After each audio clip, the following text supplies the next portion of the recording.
Welcome back to another episode of The More You Know. You already know who I am, but if you don't, my name is Peace Isaiah and I'm your host, so let's get into it.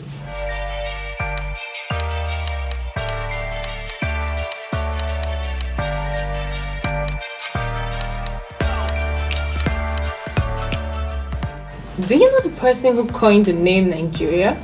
Now, if you said or perhaps shouted in your head, Flora Shaw, you are absolutely wrong. It may be shocking to you, but Flora Shaw didn't actually form the name Nigeria. If you want to find out who actually named Nigeria, wait till the end of the show. But today, we'll be looking at facts about Flora Shaw, and she's actually much more interesting than you think. First, she was an evangelizing imperialist. This refers to an evangelist who sees the spread of Christianity as a way to extend power and influence of an empire, and in the case of Flora Shaw, the British Empire. Did you know she was the highest paid female journalist of her time? She began her career in journalism in the 1880s, and in 1893, she secured the position of colonial editor of the Times at just 41 years old. This position earned her the title of highest paid. Flora Shaw was also a prolific writer.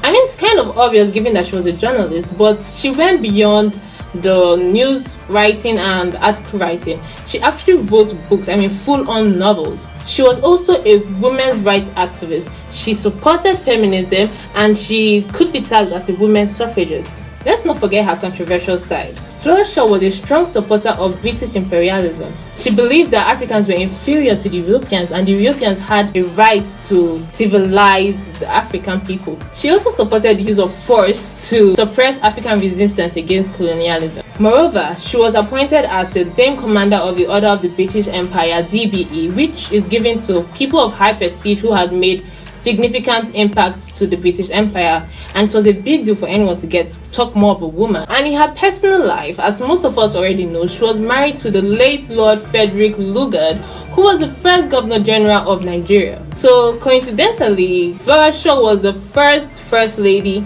of Nigeria. However, she lost her life at age 76 from pneumonia in 1929. Now we've come to the end of the show, and I know the question has been lurking in your mind about who actually named or coined the term Nigeria. Well, a British explorer by name of Richard Lander actually formed the term Nigeria in 1830, decades before Flora Shaw. This term was later used by other explorers and colonialists in the 19th century. But it was Flora Shaw who popularized the name when she proposed it in 1837 in a Times article. The more you know. Flora Shaw's legacy remains a complex and contested one, but it cannot be ignored. She was a prolific writer and journalist, and she contributed a lot in shaping the history of Nigeria. So what do you guys think of Flora Shaw? Is she rightly recognized as the one who named Nigeria? And should she be acclaimed more based on her contributions and achievements to the country? Comment down below your opinions. Thank you so much for watching. Be sure to leave a like, share, subscribe, and turn on your post notifications so you know when we upload. And yeah, till next time. Bye.